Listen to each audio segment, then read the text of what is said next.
history. Here is the average unemployment rate at about 4.5%. Here is the unemployment rate after the dot-com bubble burst and 9/11. That was at about 6%. Here is the unemployment rate during the financial crisis of 2008. That was at a whopping 10%. And here is what Treasury Secretary Steve Mnuchin said could happen to the unemployment rate at some time this year. It is reported that the Senate and US lawmakers were warned of a 20% unemployment rate that could be coming in the near future. This would be the highest unemployment rate since the worst parts of the Great Depression. And if you don't believe that this is going to happen, well, we are already seeing signs that it is. Unemployment websites for the state of Ohio, New York, New Jersey, and Washington, D.C. have all crashed this week. And in Ohio specifically, they received 36,645 unemployment claims just on Monday alone. That is typically what they would receive during an entire month. And the results were similar in Pennsylvania, where 50,000 people made unemployment claims, and Minnesota had 31,000 claims. And in fact, if that wasn't enough, the American Hotel and Lodging Association has already reported that 4 million jobs in the travel-related industries have already been lost in the last month, or are on the verge of being lost in the next few weeks, unless there is some drastic change to the current economic situation. Now, if that's true, that would almost double the current unemployment rate by itself. Now, if that wasn't bad enough, we're also seeing reports that nearly 50% of all hotels in the United States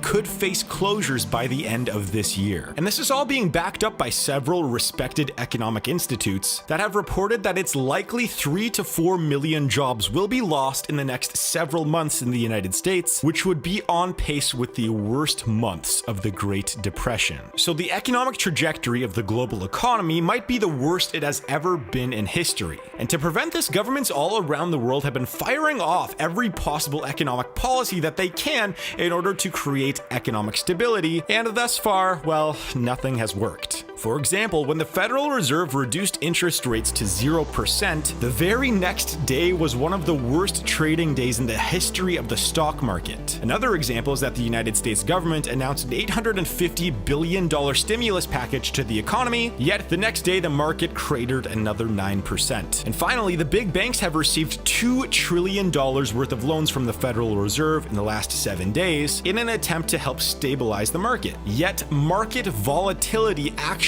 increased and is at a higher level than it was during the financial crisis of 2008. Now, taking into account everything that has happened to the economy over the past few weeks, we have seen roughly $25 to $40 trillion worth of losses since February. Think about that for a second. $40 trillion has just vanished, and this is not even being talked about by most people. It seems that every day we are waking up to trillion-dollar losses in the economy, yet no one is mentioning the potential repercussions that this will bring to the lives of the average person. And some of these repercussions might actually be quite surprising.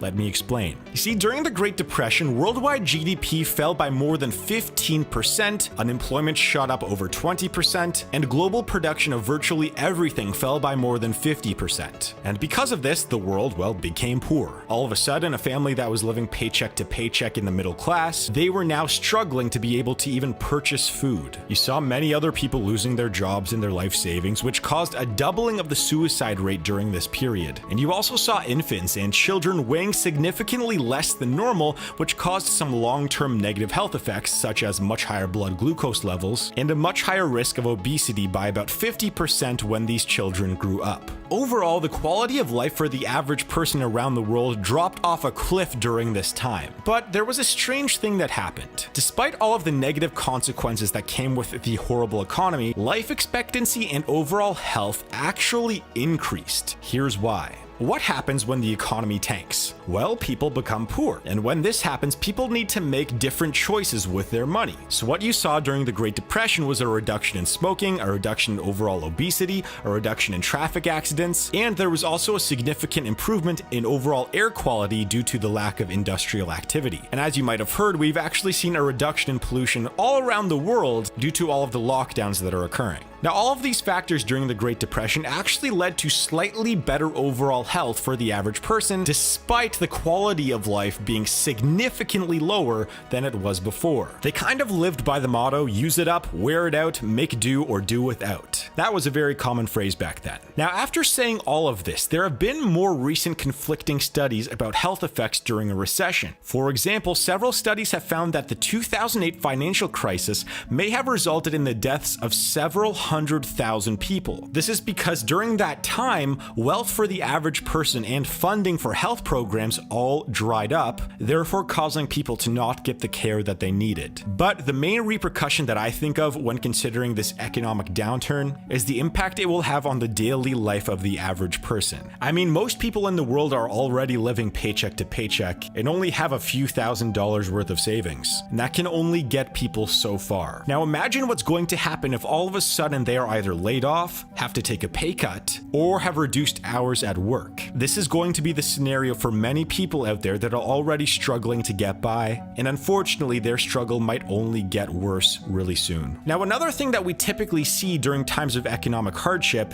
is something that some of you might find to be an oxymoron, and that is government efficiency. During economic downturns, we see near lightning speed of passing of bills and reforms that typically would take years to go through. In the 1930s, we saw the New Deal get implemented in just 3 months. And I mean, right now, President Trump is pushing for a temporary universal basic income policy where all Americans will be receiving $1,000 a month until the lockdowns are lifted. And think about that. That was considered an extreme left-wing policy up until just a few weeks ago. But when there's enough fear in the eyes of both the public and politicians, you typically see a lot of unification and agreement on drastic changes in policy. And so that brings up a few key points I want to touch on. Where is this influx of public money coming from, and where is the vanishing money going? So let's tackle the first question. The ability for the US government to pump in over $1 trillion worth of economic stimulus does not come from tax dollars.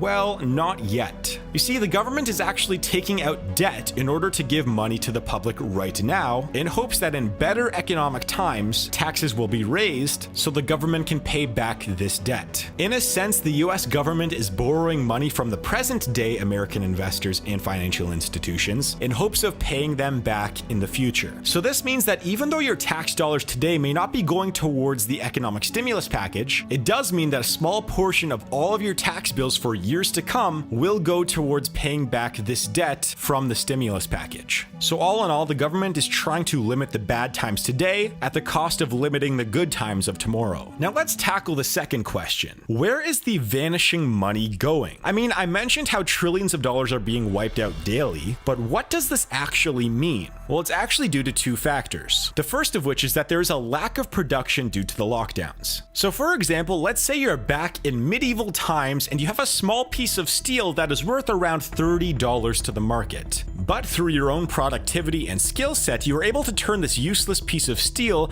into a much more useful sword. Now, even though the material is the exact same as it was before, you have now created a more valuable item that might be worth $200 instead of just $30. And that example is being applied all around the world today. Many people are in lockdowns and aren't able to utilize their normal productivity, which is creating less value to the overall economy. Secondly, there's something called crowd psychology. You see, the value of anything is solely based on, well, psychology. This can range from objects like cars or TVs to services like cleaning or haircutting, all the way to currency like the American dollar. Back in the day, an American dollar was backed by gold, meaning that you could convert your money into a proportional amount of gold. But after the abandonment of the gold standard in 1971, the American dollar's value was solely based on what the world thought the American dollar was worth. So if the entire population woke up tomorrow and thought the American dollar was worthless, then the American dollar would actually be worthless. Now think of what this means for the current stock market crash. Why is Apple worth $230 billion less today than it was a few weeks ago? Is it because they lost $230 billion worth of Apple products? Or had $230 billion stolen from their corporate bank accounts? Nope. It is because of crowd psychology, and indirectly supply and demand. A large reason why the price of Apple and the value of the entire stock market has dropped is because most people are scared to invest in stocks right now, and rightfully so. In a time of uncertainty in the economy, people would rather hold onto their money and not lose it while trying to avoid investing in a company where it may go down 20% in just a few weeks. And this is how trillions of dollars are vanishing from the economy right now. The lockdowns are causing decrease in overall economic value and productivity, and that is being combined with the fear of economic uncertainty. And the trouble is, all of this creates a positive feedback loop. If everyone were to hold on to their money in perpetuity, then the economy would not work. By holding on to your money and not spending it at the local restaurant that you're used to shopping at, you are causing that local business to lose money and potentially go out of business. This causes the loss of more jobs and creates more fear about the economy, which causes more people to hold on to their money. This cycle continues until we hit a bottom like the recession that we are about to go through. And I do realize that the main reason that people are not going out to restaurants right now is because of the lockdown itself. That is the cause. But the effect that this has is still the very same. You know, it's very weird thinking about all this, about how trillions of dollars could just disappear simply because of productivity and psychological factors. But this is the world we're living in. And one of the last things I want to leave you with is what might happen to the average person and the economy going forward. The first thing is that there is a chance that you will lose your job this year. If you work in a service industry or a travel-related industry, you will likely be affected the most. But if you work in something like the tech industry, you will probably have a good amount of insulation from this recession. But regardless of what your situation is, just be prepared and don't be stupid with your money. Now, another thing I want to mention is that we are going through an unprecedented slowdown in the global economy. In fact, this is arguably the fastest drop in history. But what this also means is that we might also see one of the quickest rebounds in history. I mean, think about it. The main cause for this recession is worldwide lockdowns where people, well, just can't work. So if all of those lockdowns were to be lifted in the next few weeks or maybe a couple months, then theoretically we can see a pretty quick rebound from this recession.